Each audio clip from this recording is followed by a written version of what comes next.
Good evening, everyone. This is Unheralded Heroes, and today we welcome on Marukh, otherwise known as Legally Maz, attorney at law, and she's come to give her expert advice today. And I've been looking forward to this, especially about her classes on domestic abuse and her family court career, to give us some insight to the audience to see what she can tell us. Can you tell us a bit about yourself and how Yeah. did you get into law? Good question. How did I get into law? Um, I, since I was quite young, I always had I had an issue with empathy and compassion, and it was sort of seen as a weakness. And I felt like when I was silenced, it sort of never sat with me right. When I was 15, my best friend who I grew up with from when I was about 3 years old, sadly, she passed away. And she passed away of pancreatic cancer, and it's a very severe form of cancer. And in 3 weeks, she went from super healthy to just completely deteriorated. And I saw usually it's parents that go before the children, not children that go before parents. And I was only young, I was 15, and I saw from the parents' perspective what it was like to physically lose your child and to give birth to something and not being able to see your child ever again and to not witness their upbringing or their future or their adulthood. We I mean, I'm now 31 and it happened when I was 15, and there's not a day where we don't think about her. Okay. And there are people that have their children and their children are living and they are healthy and they are here and they are on this earth. So I think if you've got a chance to see your child, you should do everything that you can to fight for it. I agree. I agree. I've had that experience myself, Yeah. done it for years. So, in terms of the course that you've been doing, it's a program, isn't it? What inspired you to launch that? Because that's I've never heard of a lawyer solicitor actually having their own domestic abuse program. Oh, I was thank you. shocked. Yeah, I was Thank shocked. you. That's that, Really? and you're eccentric as well with all them fancy videos. Oh, I was like, thank you. oh, was it the Jet 2 holiday theme? Yeah. I see his marketing. See, you could work in public relations, advertising. Yeah. So the domestic abuse program, I think it was more so because I'm Asian. And growing up, I saw a lot of behaviors that were so normal and it's so normalized. And then when you go into court, I'm thinking that all these big words that everybody's using about narcissistic abuse and emotional abuse and psychological abuse, the people that would the perpetrators of that abuse that I saw growing up don't even know that they're doing it. So they're setting themselves up for failure without even knowing. And it's not, nobody gets brought into the world learning these tools. You don't know, especially if you're from a different culture, a different background, a different time, a different country. You don't know.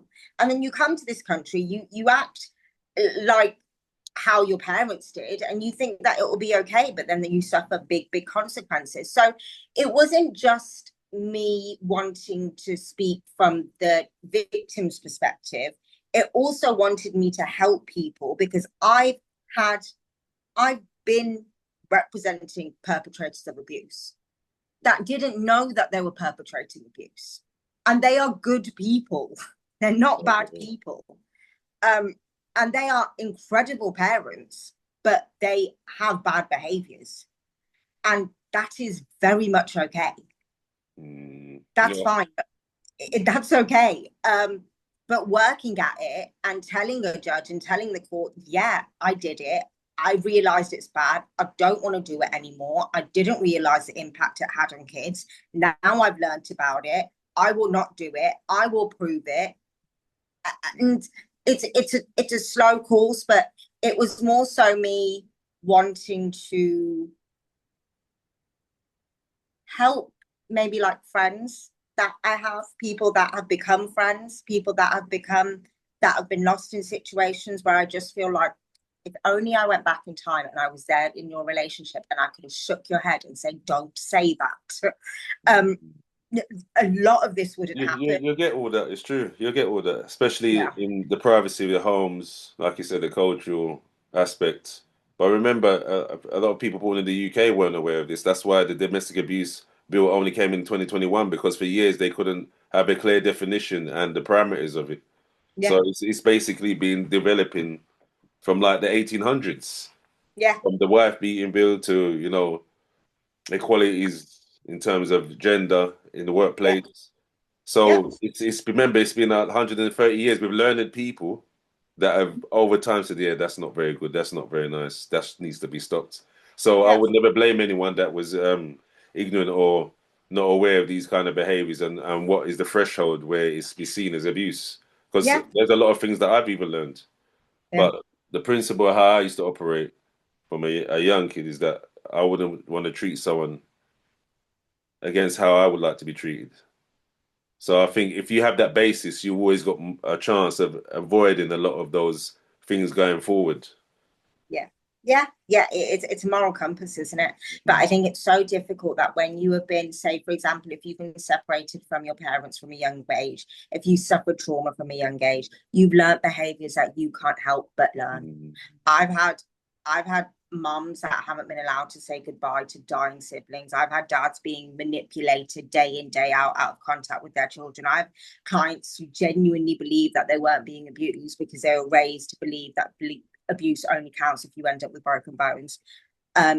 So again, it's abuse isn't just bruises and broken bones. It's a lot more to it, but you Of don't course. know. You don't know until you're told. I am trying to push forward the narrative to my elder generation about so much that it.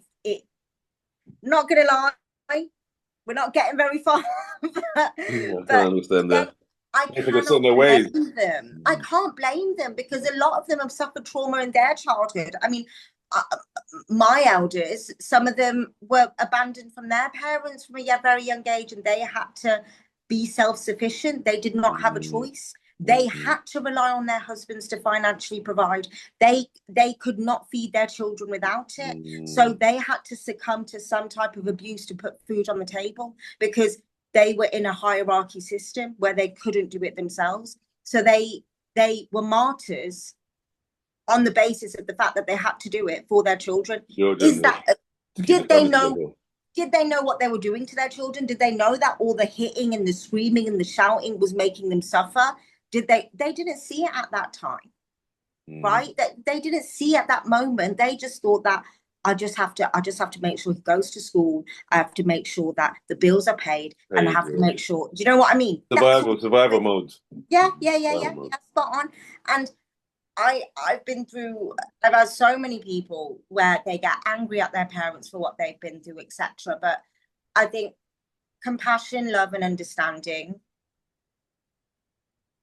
on a moral compass always wins.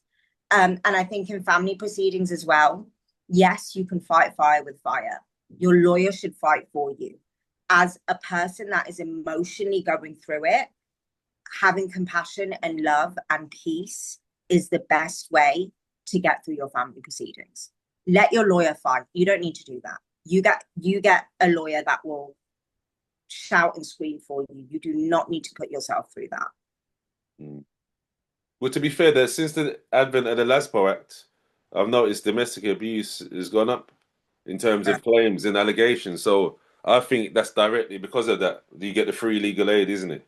Yeah, That's why I think the allegations have been climbing since like 2014, yeah, and that, yeah, and that's the thing. So I've always been suspicious about some of these kind of contentions in court, especially when people said, "Oh, well, they've done this to me, they've done that to me." I said, even swearing and shouting is like verbal abuse.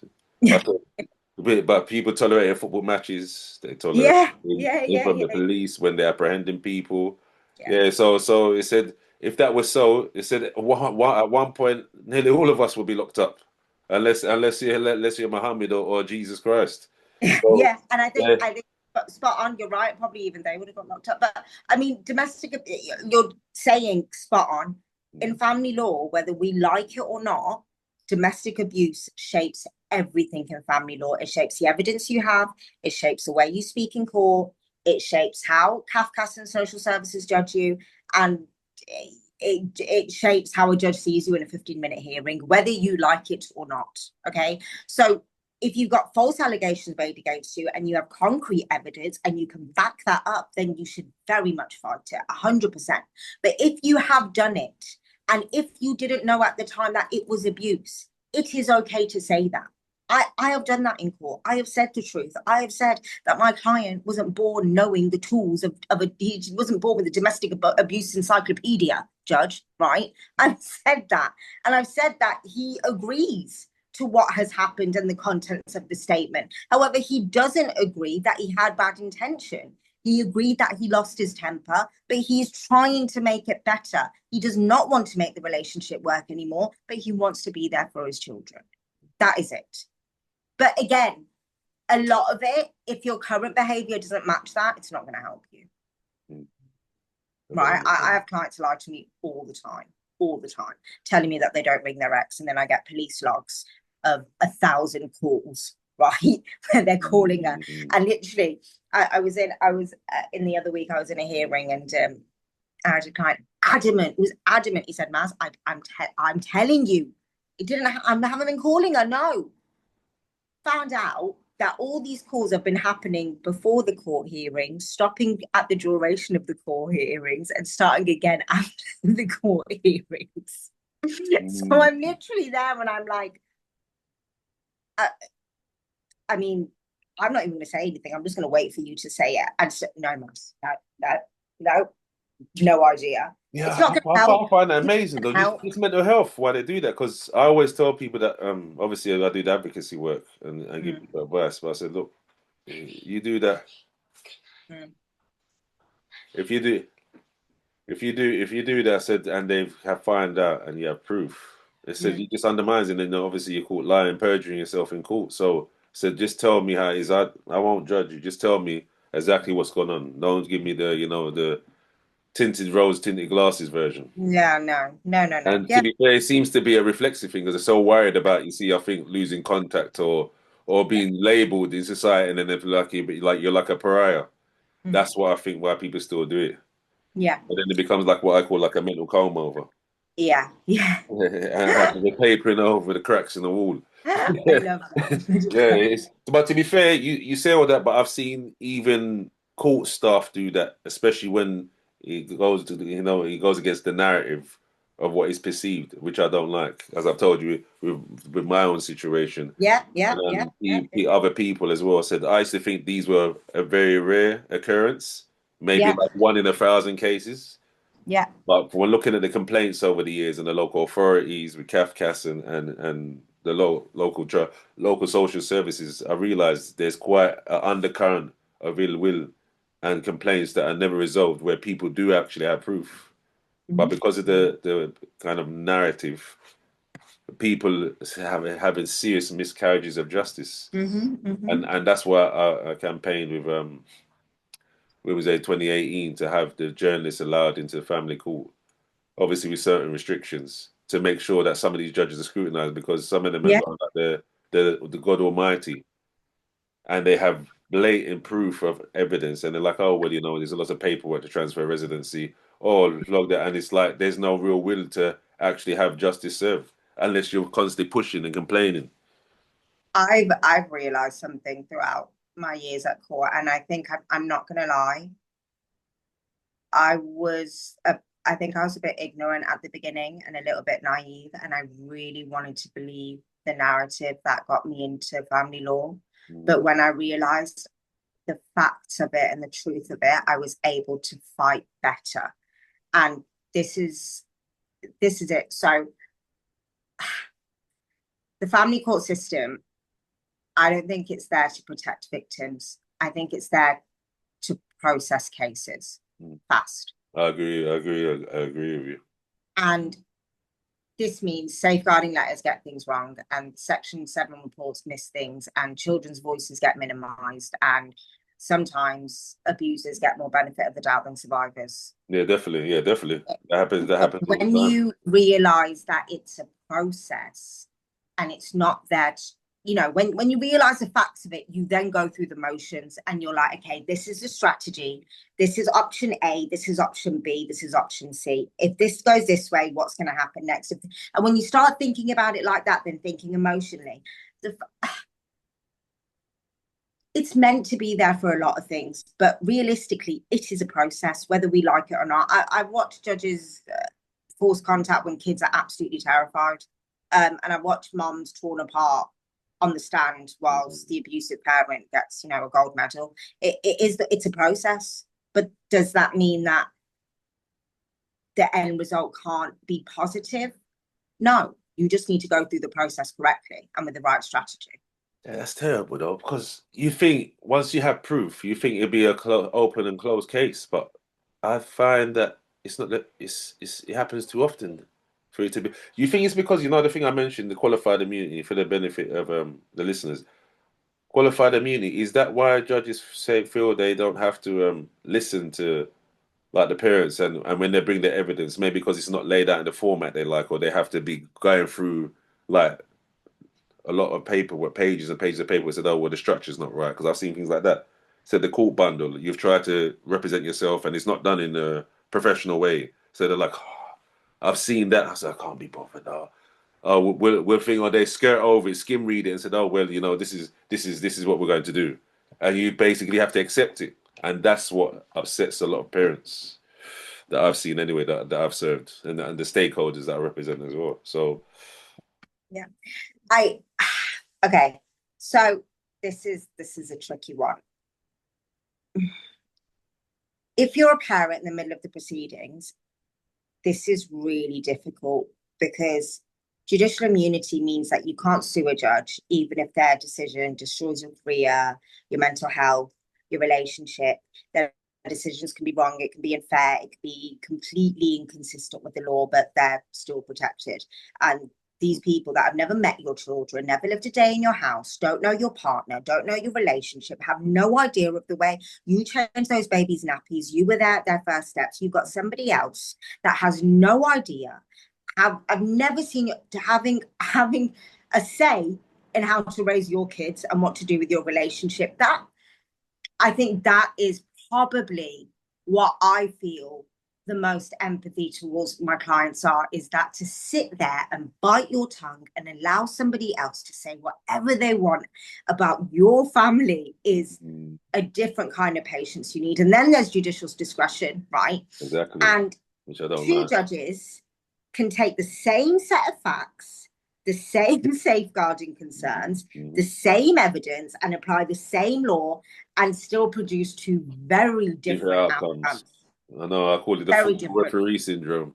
Yeah. Yeah, And that's because discretion allows the judge to use their own interpretation, right? And their own outlook and even their own internal biases when deciding your future. And that's where the conflict happens, the judge's discretion versus the actual letter of the law. For me, how I argue, the Children Act is clear. The Domestic Abuse Act is clear. The balance of harm test is clear. But in practice, this decision often depends on who your judge is that day. yeah. Not the I've legislature. noticed that as well. I'm glad you've said it. No, As a legal professional, I'm glad you've said that. Because you it's said, no, Sean, you're paranoid, or, oh, that's not the case. And it's an impartial system. It's there to maintain balance and harmony. So, is that right? Maybe ideally, but not in reality. yeah. So look, discretion is powerful. Immunity is protective, and the law is only as strong as the judge applying it. But that doesn't mean that you can't use the law to turn it around. Because as I said easier, the Children Act, Domestic Abuse Act, Balance of Harm Act, the Family Act, it's all very clear.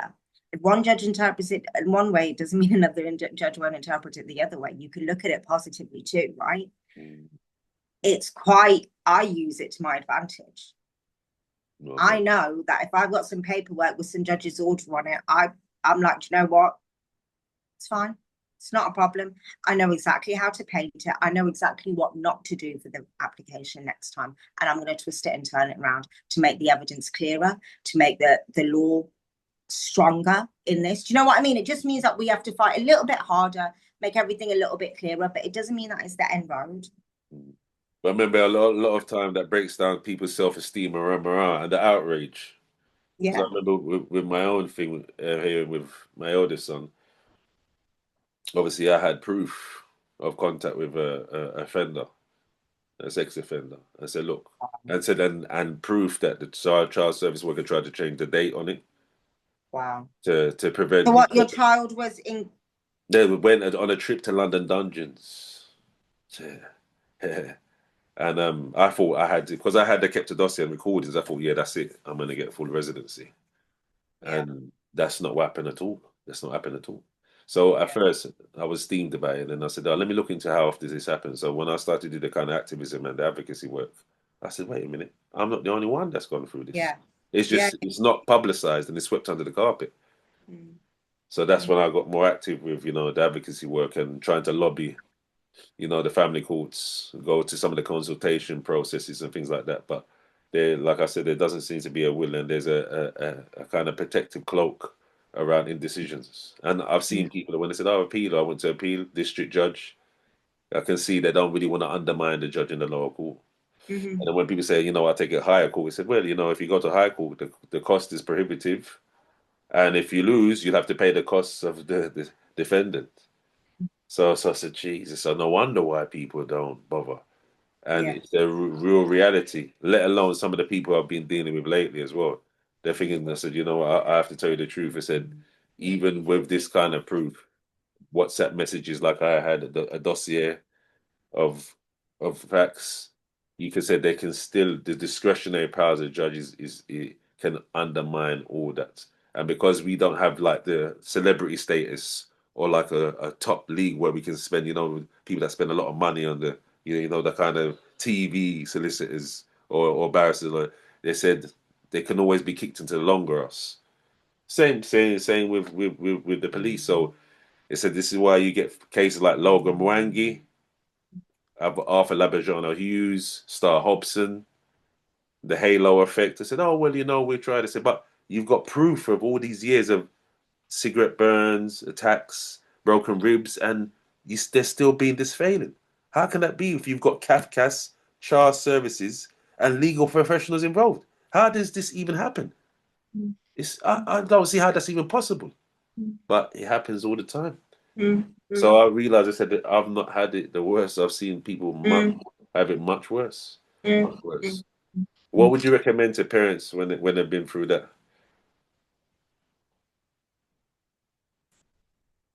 You need someone to stand up, and when the system doesn't follow the law it's built on, you need someone to stand up and say, no, this isn't right, this isn't fair, and this isn't what the law actually says. And you have to say it straight, and you have to be big and ugly enough to say it. And lawyers do get their backside handed on a plate to them when we say things that judges don't like. It is very embarrassing. It is not nice when you get your dance done by a judge in front of other lawyers. It's very offensive, but you have to be willing to just speak up and say it, because if you don't, I you're know, I letting the do. whole you're letting a whole case slip through your hands. And I always say, I always prepare my client, right? I always say that, listen, I'm going to say this. It could easily, I could get slapped in the face for this, right? This could happen. I'm going to say it in a way that hopefully doesn't cause too much trouble, but I'm going to say it in a way that deems fit. But I'm just going to say it out loud.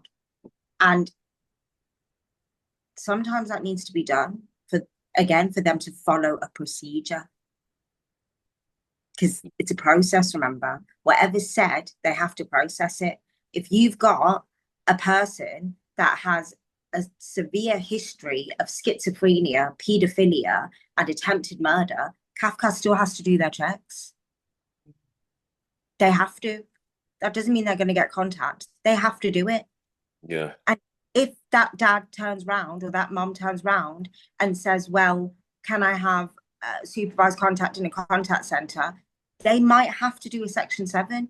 That doesn't mean that they're going to get contact. Do you know what I mean? Of course, of course, They of don't course. have a choice. And a lot of people think, oh my God, like now this is it. Like they don't see it. Like, what am I going to do? But it's a process. And once you see it like that, a lot of the times when I look at cases, I think that maybe when it's something very obvious that Kafkas and local authority and the courts are actually making orders for the person who they can see is probably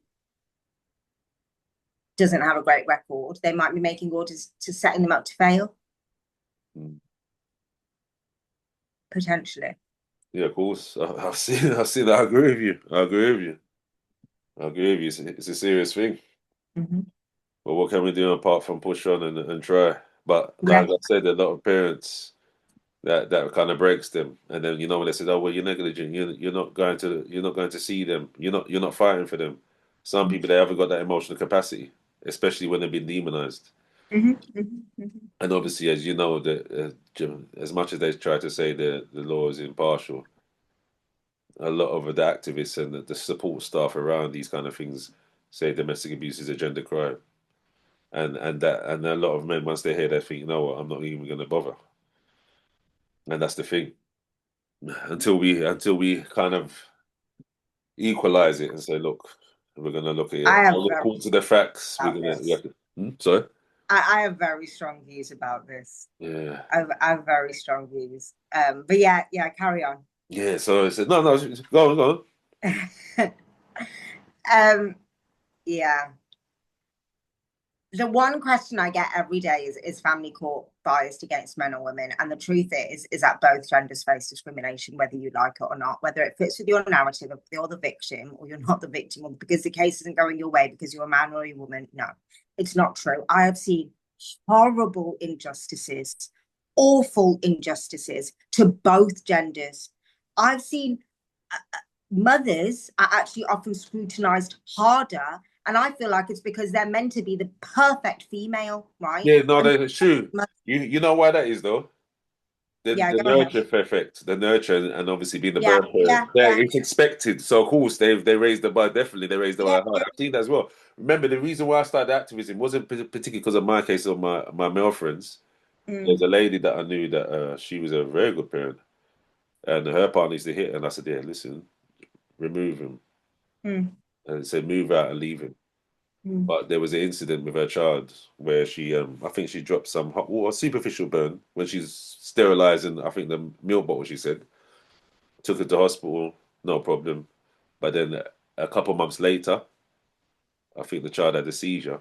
And because that had been on the record about the first degree burn, they took away the child and gave it to the abusive father on that Yeah. basis, just You because right, that's our it's thing. true. It's And I said, yeah, ridiculous. for once I saw that, that's when I said, yeah, I'm definitely doing it. That's why I call it equal start. It's Yeah, because of that I call yeah. it equal start. So Amazing. yes, That's amazing. I've seen the atrocities even recently. There's fun enough. She helps me behind the scenes where we could start with like the voluntary and the community meetings and the Yeah. kind of like frontline services work. And Mm. she was attacked near in a co-op near where I live while she's pregnant, banged to rights for about 4 or 5 months, showing hit, kicked in the back, stamped on the head in a co-op, broad daylight. So I know that's how go. And she had to. They allowed that man to be in the lobby with her when she went to their hearing in September, and she hasn't got no victim compensation. I wanted to talk to you about that actually once we finish, but I couldn't believe it. Couldn't believe it. And then I had another one that's been on the program with me, where she was attacked the other day by two fellas going home outside of a petrol station. And the police didn't want to say they can't get the CCTV. I said, listen, go subject access requests, go to the petrol station, said you want it. She got it within 2 months. So I complained to the police and said, how did this even happen? What are you doing? So yeah, I agree with that. That does happen. That does happen. Mm. Women suffer injustices every day. Yeah. And the bar is high because of the birth parent and Yeah, the yeah, indoctrination that you should be maternal, you should be looking after them. We have this Walt Disney thing that they yeah, should yeah, yeah. reach this. I agree with that. I Yeah, agree with from going gym to going to the club, it becomes evidence for a woman. that. Yeah. Of course, Literally, yeah, I've woman's seen having a them. good time. God forbid she's a terrible mother, Of isn't she? course, Oh. yeah, of course, of And course. not just that, fathers are often treated like a risk until they're proven safe. They have to fight Yeah, harder to exactly. get equal That's the problem contact. you have. Hmm. Yeah, they have to fight harder to get equal contact, even when there's no safeguarding concerns. Survivors of abuse, men and women, get disbelieved if they don't present trauma in a perfect, calm, and logical way. And I always say about staying calm, going through proceedings, but it's not. It it's not about the gender. It's about the way your case is presented. Because I've had a lot more fathers get successful results than mothers. That's probably because of your abilities and the way you are. No, no, it's not, I'm telling you, it is because you look at 9 out of 10 custody battles usually result in mothers being the resident parent, and that's why a lot of dads don't. When there's conflict, they don't even bother because they look, what chance? 1 in 10 chance I've got of getting maybe even shared custody. Yeah. So they're thinking, oh my word. So that's why. Even though those things happen, because the outcome is still in favor mothers, that's why it's marketed like that. Like, oh well, there's a bias. Even Yeah. though we know residency parents depends on child benefit as well. Because I found this out with my oldest son when I tried to move him to school when the mother had missed 2 months. I said, how comes he's not going to school? Why does I keep coming there? And he's here. She hadn't filled out the application to go to school for about 2 months into academic year about 8 years ago. So I tried to move him and said, listen, I want him to go to this school. And they said, yeah, you're not the legal parent because you're not in receipt of the child benefit.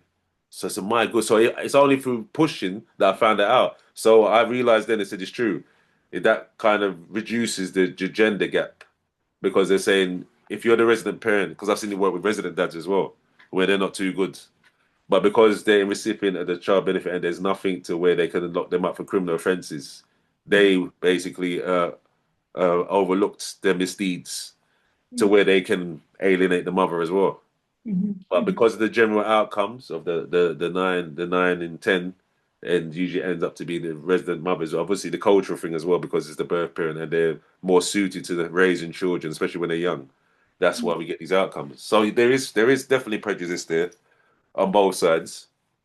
But until we have better outcomes and more shared custody and more residency, but to be fair, it is rising because when I looked at the last sentence, it's 485,000 single father households in the UK, which I couldn't believe. I thought it was much smaller, even though it's in terms of the population is not very big, but it's bigger than what I thought. So I always try to show dads that when they said, "Look, I've got no chance," I said, "Listen, Yeah. third right." I'm so glad you do. I'm so glad. I really try and give fathers the motivation and the willpower and really try to make them see that it's not a dead end. The stories that you believe, it's like putting on, you only hear the bad stuff, you never hear the good. And if you start looking at the good and seeing the possibility of what positive outcomes you could have, I don't know, in my mind, if I've got 3% of giving a child my love, I would do everything in my chance to fight for that 3%.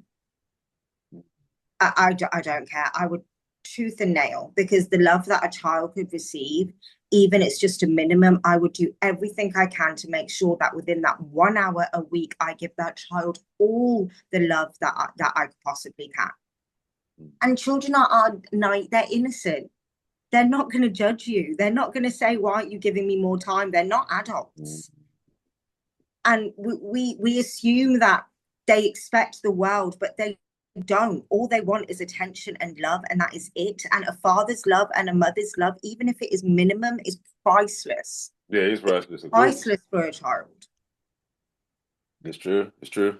If only more judges accepted that, Yeah, yeah, we'd have less of these kind of problems. But to be yeah. fair, I have to admit the conflict. It's used the conflict that it amplifies the ill will, and obviously causes the alienation. And they think, I can't be bothered to having to put up with this, It's hard. criticizing me, not supporting me, and then I must be the perfect, kind of surrogate. I said, "Oh yes, Yeah, I'll just do it It as doesn't long as I help when get you've been in a access and toxic time. relationship either. You're fighting against someone that basically ruined your life for a period of time. That is Exactly. not easy. When Yeah, you've not got that hurt and that pain in your heart and your soul, and then you're going to court with them, oh, it's so difficult. It's so difficult. And that's why I think starting family proceedings, have a good network, have good friends, have good family, have good support, sit down, talk about anything else with them. Talk about the weather, talk about going on holiday, talk about anything else, because court is like a judgment day. The next hearing is like you're counting down the days until what next. And most of the times it's just bloody directions. They don't even order anything. Yeah, So exactly. literally, It's so true. so again, you're living in fear for what? Mm, Whereas if you know what your plan is, okay, these are the options. This is what the court has the powers to do. You've got this judge that can do these things. This could happen. You've got that judge that could do this, and this could happen. And if you've got a clear cut and a clear picture of what the next 3 to 4 months will be like, your day-to-day life can be better, and you can heal from that relationship, and you can heal from that past. I agree. It's true. It's true. With you see, with going forward, when you have parents that are in conflict and they're proof that they're not the perpetrator of abuse, and yet the outcomes still go against them. Yeah. What do you think in the future that can be put into place to prevent this from happening? Because I try to do with a lot with the solutions. You think it's training for more for court staff?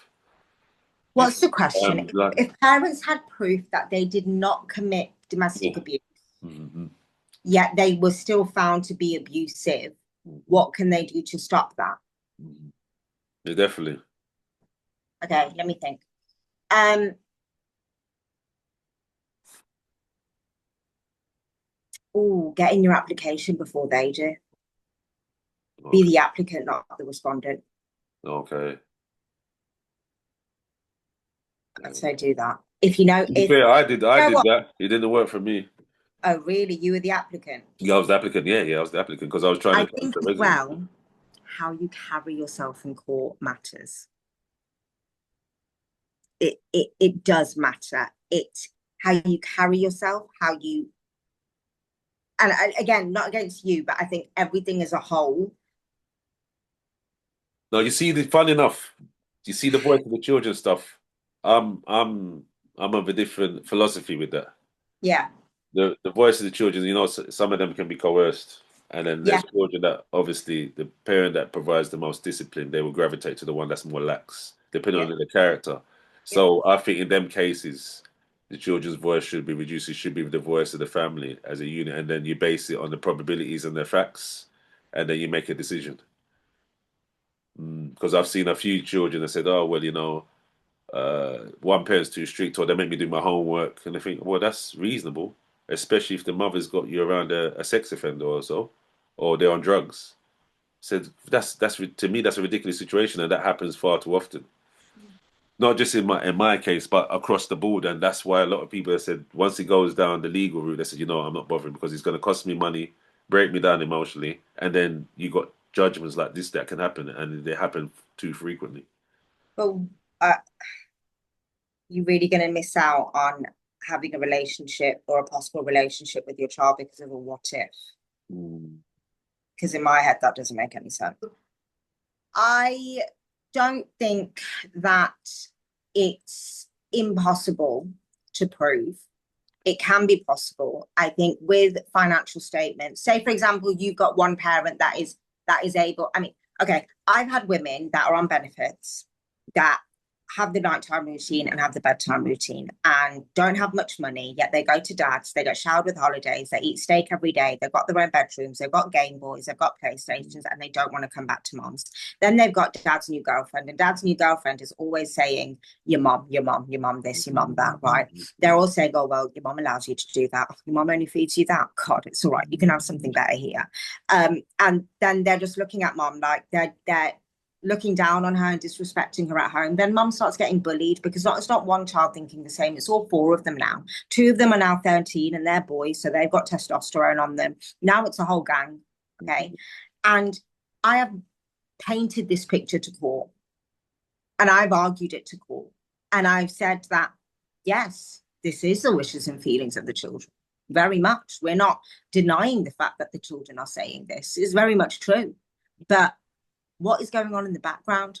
Is there a positive force and a positive narrative that the other parent is pushing? Can I have evidence of that, please? Because right now I'm not seeing that. Because beforehand there was, but now this has changed. Because in the report that happened beforehand, when they were living with mum full time, it was different. And the report that we've got now is completely different. How come as soon as they go to the other parent, they don't like that one? It's not a coincidence. And you can show that very clearly. It's very easy for the court to say wishes and feelings of the child. That's it. That's what they say, you know, and then it's easy to just throw out parental alienation. Judges, okay, this is one thing that I think is very important for viewers to know. Parental alienation is very difficult to prove. You are far better off stating that the other parent is showing alienating behavior, because that is something that is proven easier than parental alienation itself. So there are all types of alienating behavior, a lot of it, and you can show that better than actual parental alienation. Okay. Is it a case of just terminology, or is this just the way they sift or define it? Terminology. It's terminology. Okay. Yeah. Okay. So that's a great nugget. You hear that, everyone? That's a great nugget Maz has provided there. A lot of people, they just go down that route because obviously it's the buzzword with the last 6-7 years. So alienating behaviors, everyone, not parental alienation, will give you a better chance. So that thank you for that. That's what I was looking for, that kind of professional insight and expertise, which you won't get usually. No, it's fine. Look, I'm not stingy with my advice if it means that more kids get to have love from loving parents. Thanks very much. You see, going forward, then, have you ever thought about being a judge yourself eventually, so we get more people like you on the bench or the bar, and maybe creating your own school where you produce more legal professionals with your tenacity and your compassion? Because I think there's a dearth of that as well. A lot of it, character comes into it, integrity, and I don't see much of it when it comes to legalese professionals. Thank you. Unless they're getting paid a lot of money. Yeah. I've given a lot of thought about what my future would look like and what I want to do with my future. And right now, I don't know if this is healthy, but I'm too attached to, there is a surplus of children where neither parent want them. And there are a surplus of children going into care. That's true. Where the judges have to make decisions where neither mom nor dad want their children. Mm-hmm. If there are parents that are fighting and you love your child, I want to make sure that child doesn't go into care, because my best friend's parents don't have a choice whether to see their child or not. They do not have a choice. They never will. So if that means that more parents get to see their child, I can live with that. And I think being a judge is not as fun. I don't get to argue as much. Just get to make decisions. You don't get to talk. I like what I do. So you're combative then? Is that right? You're combative? Yeah, of course. I don't like people taking the mick, and I don't like people pulling the wool over my eyes, and I don't like bullies. I've never liked bullies. Never liked bullies. I can't sit in it. I can't see it. I don't mess with it. And again, as I said, I know what it feels like to be silenced and sometimes feeling like it's the smallest voice in the room.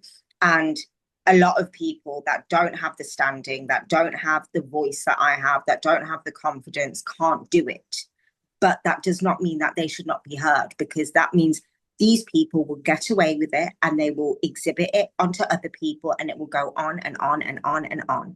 And our children, my children, will suffer from that. Mm-hmm. And I don't want that. I want to create, I talk about it with my friends all the time, that we just want to create an environment where we all have the same moral compass and we all have love, and then we all have like things where, you teach children how to cook, how to clean, how to have manners, how to love, how to, build that community.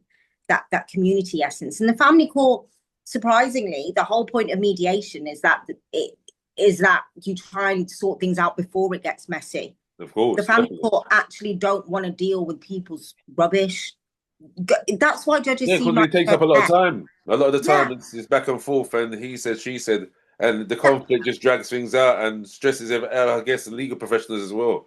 yeah. So That's why I, judges seem I, like they I don't understand care. that. A lot of them, where people are like, oh, they don't care, because that's all they see, people's problems day in, day out for Yeah, of years course, you and become years and years. desensitized. And the thing, one in, Yeah. one out, like a cattle brand, cattle market. But Oh, it does, I'll be honest with you, from my experience, it does take a toll in you. It's not easy. You're dealing with abuse, emotions, and clients take it out on you. You're the punching bag when they don't get what they want, and you're the judge that makes that decision. And you're dealing with people arguing over the bloody family dog or the yeah, PlayStation no, or ridiculous. over Yeah, one we do hour. get that. We do as a collective, parents, we do get petty. Yeah, that's super. But then the judges have got the flip side of cases where you've got heroin babies being born, and Exactly. we've got to make decisions for them, Yeah, of and course. you're Now, to be getting fair, children sex trafficked. as I've got older, social services is a necessary function because, as you, I guess you know, not all parents have love in their heart. Uh, Yeah, some people are just detached. They don't yeah, have that paternal maternal instinct, yeah, and then obviously it leads to behaviors and actions that jeopardize the child's safety. So I agree with him. When I was growing up, when my mother used to do some of her funny business, she said, "Listen, you keep your mouth shut. We don't go to police. We don't go to child service here, boy. We don't have that." But it's just said if love someone it. asks or knocks on the door, and you don't even open the door to God because He can come through the ceiling. Yeah, yeah. So I used to be feeling like that. But yeah, as this time has gone on, I said, "Oh, wait a minute, is this what goes on?" They said, "Yeah, it's That's because the deep. suspicion of the services, and they're thinking, no, But as I've done the activism and the campaigning now, I can see exactly why some people going to say, I'm an ideal zealot. Children are being abused and neglected. The parents are not up to it, so something's got to be done. And then they have that kind of zeal that said, "I want to rectify things." The Messiah complex, I call it. They want to make sure that they save the children from these kind of types of parents. Yeah, So I know that plays a factor to it as well. yeah, So there's wrongdoing and corruption on all sides. It's just trying to find the better happy medium to yeah. It is, and we that doesn't reduce mean, these bad outcomes and increase the good positive ones. yeah. We're And never look, going to get rid of it it's totally. super easy for me to say this because I'm not in it. I'm not the applicant, all the rest. It's not my children. I could only imagine what it must feel like. It is so easy for me to say it because it is personal. Of Yeah, course, of course. it's a family court. Of course, it's personal, right? I agree. So you're going to take it personally. I would too. But like I said, a good support network, strong faith in whatever you have faith in. Um, whatever you believe in, just hold on to it because I think even for me, I can't. I just argue and I put a person's case across. I don't have the power of the court however much people would like to believe it. I don't hold the power of the court. I can argue, yes. I can present my client's case well, yes. But That's why I we need Judge don't. Marukh. We need Judge Marukh. See, you say that you can. You just have to elevate. But yeah, I don't hold the end power. And like I said, it's difficult, but before you go into proceedings, create that cushion for yourself. And really, even if it means you go to the GP and get a counsellor once a week to just speak about the proceedings, just get it off your chest so you can carry on as normal. It is hard. It is not easy. That doesn't mean you shouldn't fight. That doesn't mean you should deprive that child of love. It doesn't mean that even if there's a 1.1%, you should not fight for it. Because the minute that child grows up to 18, at least they know, at least they will not have to feel like my mom or dad didn't fight for me. Yeah, they abandoned me. Of Yeah. course, Because definitely. abandonment trauma is real. It is It real. is. It is. And I see children getting into relationships at 15, 16 with people way older because they have suffered abandonment Yeah, of trauma with course. their Yeah, parents. I see that all the time. Do you know what I Definitely, mean? And it's not definitely. their fault. I don't blame them at all. So again, but then the parents have a completely different story.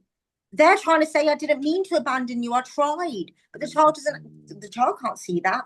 But fight for your kids in the family court, get a good lawyer, get your representation. Remember that it's not for justice, that it's a process. Understand the strategy and just see it through. Just see it through.